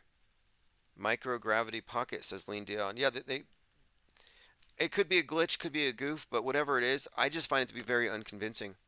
Like, you're going to tell me that their hair is going to stick straight up. Or if you have a necklace, like a crucifix, and you're talking to the Pope, because this happened, they're talking to the Pope from the ISS, and their crucifixes just start floating around. And these aren't real crucifixes. It's like a CGI crucifix. So the Pope is talking to the astronauts, and their fake CGI crucifixes start squirming around.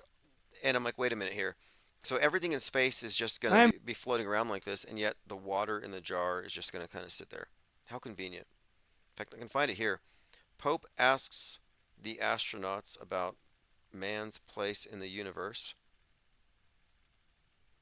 And a lot of people are bewildered by this. I think it's funny. They're like, how can they fake that? There's no way this is fake. There's no way this is a parabolic flight, and they're not underwater. They're just floating. Some people find this to be so impressive. It's like, are you convinced when you see magic shows that they're doing magic? I just find it to be hopelessly naive and sad. Like, I would be embarrassed to say that I found this convincing. Oh, these guys are levitating 300 miles above our heads. Give me a break. Peaceful, and you see the thinness of the atmosphere. It makes you realize how fragile our existence here is. So that as we work to get more access to space and more people can see that perspective from space, that maybe humanity's future is a lot better than the one we have now. The Pope seemed moved by the answers from what he called a little glass palace. He agreed that the Earth... They love talking about how fragile the Earth is because it's a way of saying that man needs to regulate his actions. That's the main purpose of them, of the space agency. These are your high priests. I talked about this yesterday. Levitation was considered to be a sign of somebody's spiritual progress or advancement. You're a saint, you can levitate. That used to be like a litmus test. St. Francis could float. Many of the original Christians had, and a lot of these early myths talk about this stuff, like Simon the Magus, floating. So this idea of levitation and floating is actually part of the group of miracles that Christianity had professed. And my point of it is, this is a miracle. This is magic. This is their religion, and they're showing you that their high priests can levitate. The levitation of saints, that they have transcended the world. The ability to levitate was attributed to figures in early Christianity. But yeah, Francis of Assisi was suspended above the earth, often 3 or 4 cubits up, while praying. So again, levitation is also described in Islamic literature. Revered prophets and Islamic saints are said to have levitated. Those capable of flight have included the Prophet Muhammad. Didn't Muhammad fly over the moon on a horse named Obama? I'm pretty sure I got that right. Muhammad over the moon on a horse, or no, the horse was named Barak. I believe that was it. Yeah. I'm pretty sure that's the case. Yeah, Al-Barak. A white animal, half mule, half donkey, with wings on its side. And I believe he flew over the moon. The winged horse. But anyway, my point being here, levitation in Hinduism, for example, that this is a ubiquitous thing. That all these various religions show this tendency to portray their elevated priesthood as, quite literally like elevated, high. You're high priests. They're ascending in consciousness, ascending physically. I remember when I was in church and stuff, they would talk about how Mary didn't die, but she physically transcended to heaven. She floated up. And the rocket as obelisk, as I've said before, it's all just a symbol of resurrection, of ascension. Levitation has been cited in, here we go, in India. Certain saints had mastered the ability to levitate. Fascinating. Nothing new here. I'm just pointing it out that this is a modern miracle, and if you're falling for it, you're falling for something that's actually quite archaic and old. And if you're impressed by it, you're kind of just superstitious and easy to fool, and you're falling for idol worship. And actually worse than just that, you're being gaslit. You're allowing yourself to fall for a magic show that shouldn't even fool children. Ollie Goering says Donald Trump is the Orange Mahdi. The Mahdi, isn't that the 12th Imam? You have this Islamic Antichrist who's their savior, but it's the bad guy to the Christian side of it. Like these end time scenarios do kind of fit together kind of neatly. Like my savior is your destroyer. Your destroyer is my savior. It's fascinating how that works. I mean, we often talk about the political horseshoe, but it exists outside of just our politics here. This bifurcation of society, of these psyops, it exists in so many different levels, but it goes down to believers and non-believers. These are all just fundamental splits. I'm a non-believer, by the way. I don't believe in pretty much anything that the media says without evidence. And if there's evidence, I have no problem accepting it, but I don't consider myself believing it, but I know the sky's blue. I don't merely have this belief about it. I think it's important to maintain a distinction between the two. You can know something or you can have an idea and maybe just believe it, but one of them is a little more tangible. And in the age of information, we shouldn't be in a world of intangibles. We should know what we know instead of just believing whatever makes us happy, whatever makes us feel like our cognitive bias is accurate. And that's what most people do. Elephant Tusk says Stephen King has major TDS. So that's an interesting point to bring up. So the Trump derangement syndrome exhibited by Alec Baldwin is famous. And yet Alec Baldwin is part of a major psyop, the Rust shooting, which has all kinds of symbolic connections to Donald Trump and to Tom Clancy's Hunt for Red October, among other things. So you have the Metascript in the background to that event and that Trump deranged character. Then we just talked about Robert De Niro, major Trump derangement syndrome. Well, his appearance at the trial was likely to connect the script to Joker and Taxi Driver and the shooting of Reagan, as we've talked about over the last few days. Joker was based on Taxi Driver. De Niro is an assassin in Taxi Driver.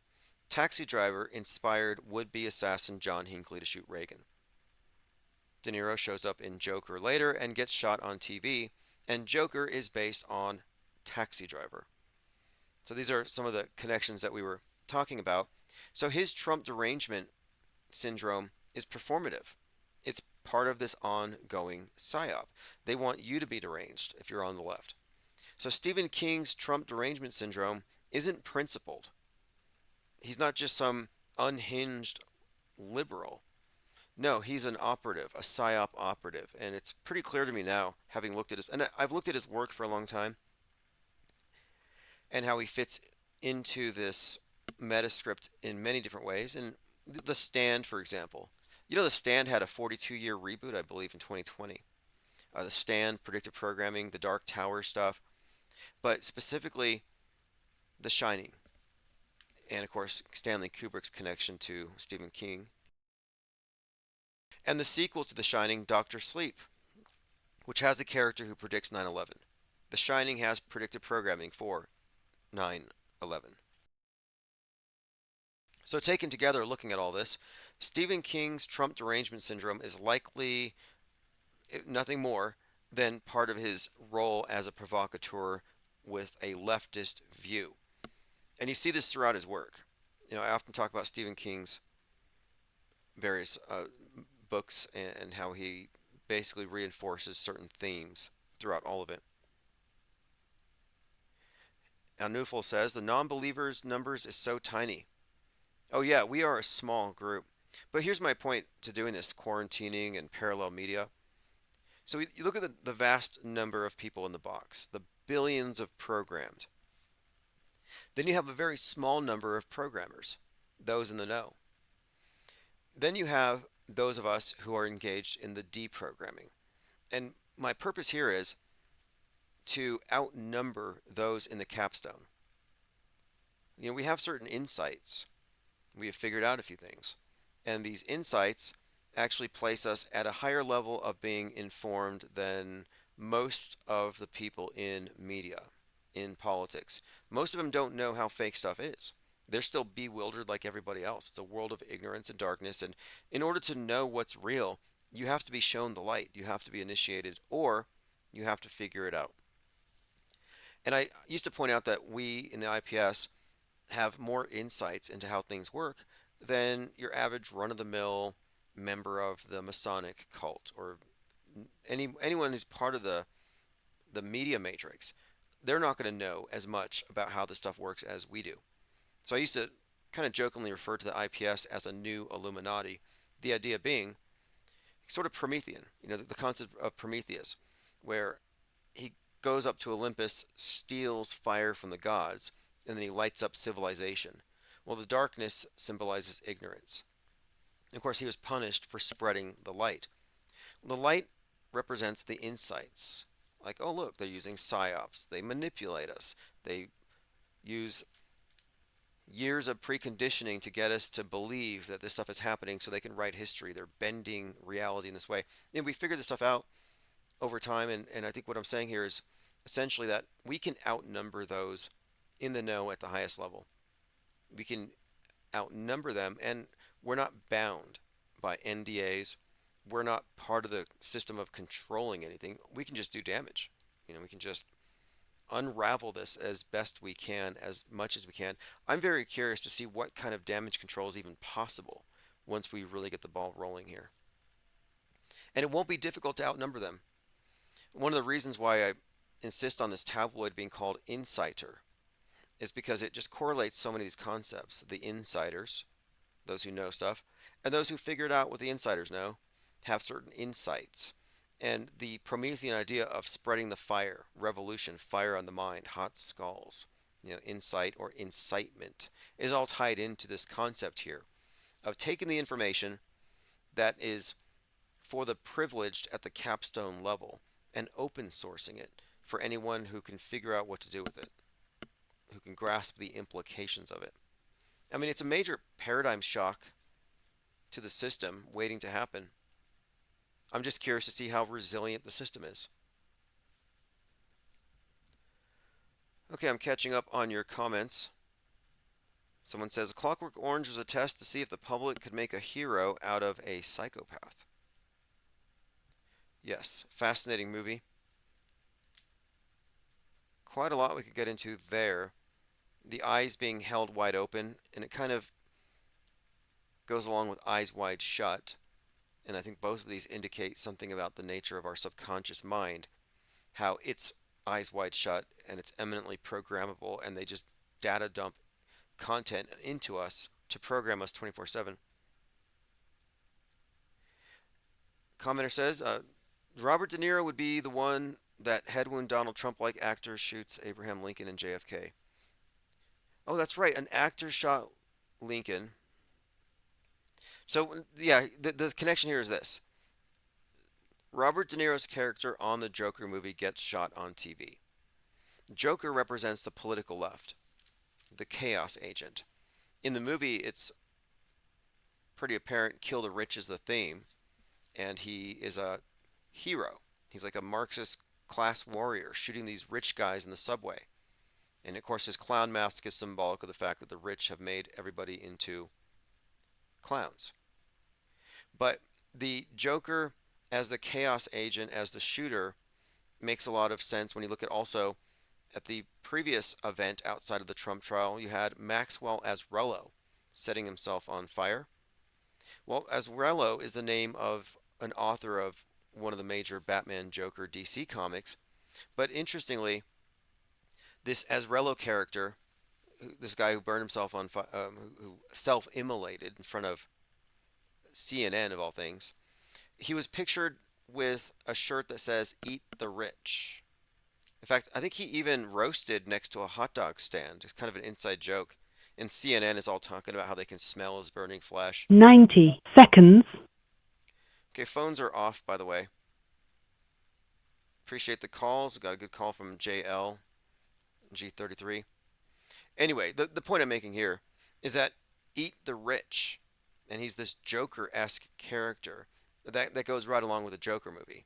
And so then you follow that up with Robert De Niro, which alludes to this man on TV, this movie star, this talk show host being assassinated by this Joker character.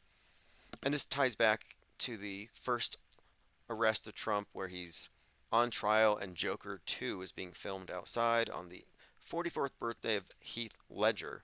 Anyway, we've talked about this quite a bit, but the connection here I'm making is that the Joker Batman dialectic, Joker's left, Batman's on the right, has been tracking with all of the major psyops since Dark Knight Rises. Probably before that.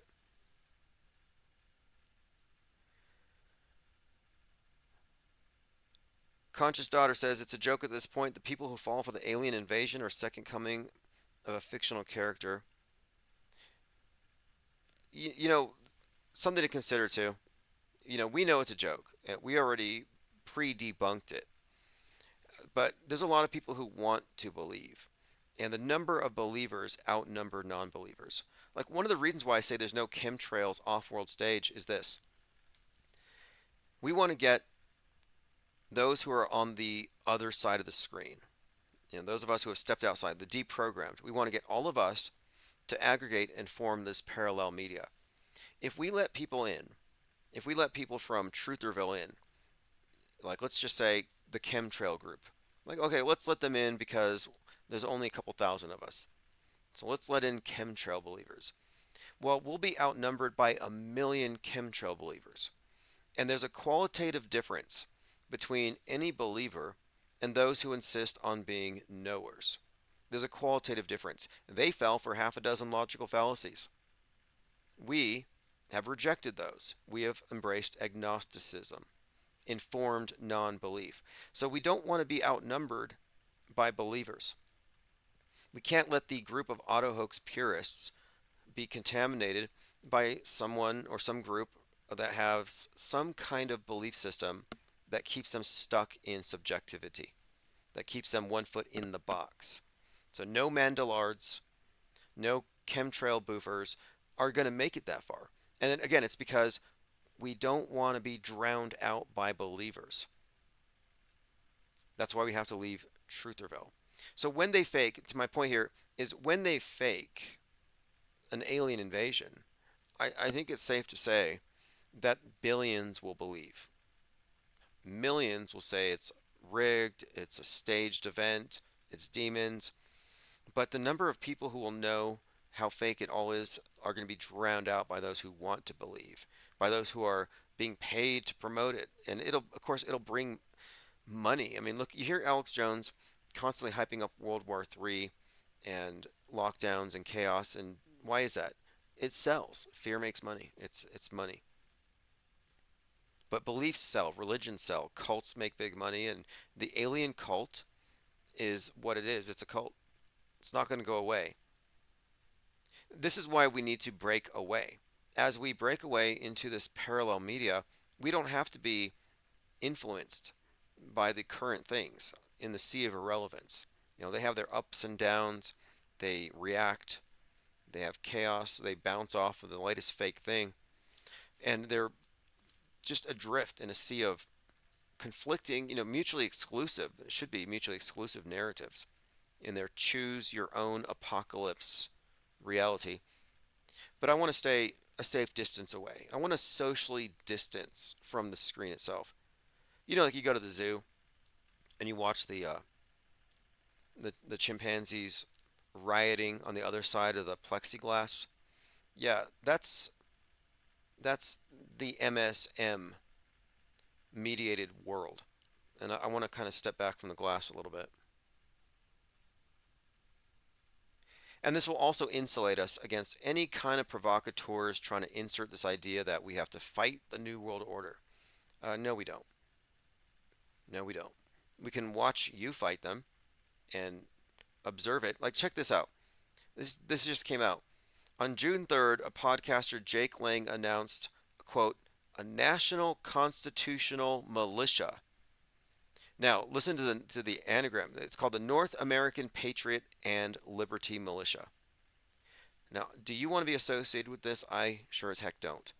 The acronym is NAPALM, North American Patriot Liberty Militia. And this is pretty much along the lines of the extreme event that Stu Peters is talking about, where he wants to host events where he teaches you to make nooses and execute Democrats, basically. They're putting all this heated rhetoric out there, militia talk out there, to make it look like anybody who doesn't agree with the news is somehow violent, etc. It's like, no, I'm non-participating. I'm a conscientious objector. That's our position. Salty says, Mike sounds friggin' amazing, Tim. Have to keep turning you down. Very good. Maybe tomorrow. I'm fine to do this tomorrow. Is anybody here interested in doing a mind map Zoom conference? Because it couldn't be live. It wouldn't be live, but it would be hopefully at least a dozen of us in a Discord room, or possibly Zoom. I think Discord is fine. But we do need to map some of these things out, because we've made some incredible connections. But without the mind map, it might be hard for people at first listen to fully appreciate the significance and the intentionality behind it. This Robert De Niro connection to the Joker, to the taxi driver, to the JFK assassination, going to John Hinckley. This stuff is just so intricate and intriguing. That's why I see these trolls who are like, basically trolling JL, and I'm like, what are they actually trolling here? We figured out that the liars in high places have rigged our reality, and we're understanding their methodology to a great deal. So I don't see what's mockable about this, but no, it's not just me. I think most of you here probably agree. Okay, let's see here. Duas in Paris says anti-pro, but not pro-anti. Yeah, I'm anti-pro, anti-anti. I used to be pro-pro and pro-anti. In 2021, 2022, I was like, hey, I don't care if you're anti or pro, I support you. That's no longer the case. I'm anti-pro and anti-anti. I don't want to give a pass to their, or to even accept the premise that they're operating from. Not at this point. Ollie Goering says, I don't want Seattle to be nuked. I don't want it to be nuked. I want it to be fake nuked. I'm ready for a plot twist. I'm ready to see this whole thing accelerate. Not that I'm bored. I am jaded. I'm not paranoid. But I'm looking forward to it, I guess I should say. See, this is what auto-hoaxing does. I've achieved some level of peace of mind regarding the world to where the worst case scenario actually has me looking forward to the future. All right, well, this has been great. Appreciate the calls as always. We'll continue this conversation for Infinite Plane Saturn Day. And if I can get a crowd together, we should do some research. Research is one of these words they also want to ban. Research, like the Maxwell Azarello was a quote, an independent researcher. By the way, the guy who burned himself, Azarello, talked about how a group of people with, quote, truth-colored lenses, which doesn't make any sense, would be able to see through this and bend history. Outside of this channel and outside of Newsbenders, I have not seen the phrase used that way. And I thought it was kind of interesting that some conspiracy theorist who sets himself on fire is using some of our terminology. Probably not a coincidence. I'm going to send out archives from this morning and this evening. I know we've been live quite a lot for a number of hours today, but that's the format. Morning and evening. The morning live streams, I won't be taking calls. It's just a data dump. Evening, we'll be doing open phones. All right, this is Chief Crow, Auto Hoaxer GTFO. I'll see you all tomorrow.